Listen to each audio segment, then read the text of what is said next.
घर टूटने पर सबसे ज्यादा नुकसान उस औरत का होता है जो दूसरों की बातों में आकर अपना हंसता खेलता परिवार उजाड़ लेती है, लेकिन अंत में उसका कोई नहीं होता।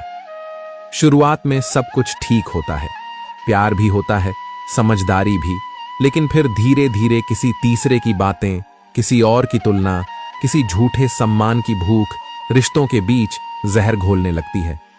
कुछ औरतें इसी जहर में जीने लगती हैं। उन्हें लगता है कि अब वो किसी से कम नहीं। हर बात में सवाल, हर बात में ताना, हर बहस में खुद को सही साबित करने की जिद। वो भूल जाती हैं कि रिश्ता बराबरी से चलता है, हुकूमत से नहीं। कभी माँ की बातों में, कभी किसी सहेली की सलाह में, तो कभी फोन पर देखे किसी रील की मॉडर्न सोच में वो अपनी असलियत खो देती है। फिर वो बहस नहीं करती, वो लड़ती हैं। वो बात नहीं समझती, वो थोपती हैं।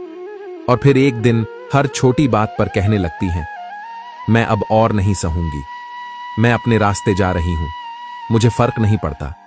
वो भूल जाती हैं कि रिश्तों को बचाने के लिए झुकना कोई हार नहीं होती, पर जिद और घमंड की आग में वो अपना ही घर जला देती हैं।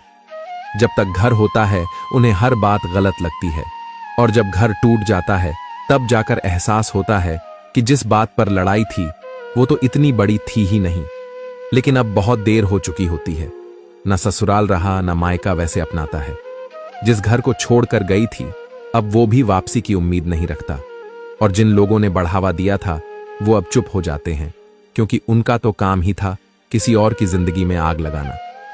फिर एक दिन वही औरत दूसरों के बच्चों को स्कूल जाते देख रोती है, बाजार में पति पत्नी को साथ चलते देख सिसकती है, पर अब उस रोने की कोई कीमत नहीं होती, क्योंकि एक जिद, एक बहकाव, एक झूठा सेल्फ रिस्पेक्ट उसके सारे रिश्तों को निगल चुका होता है।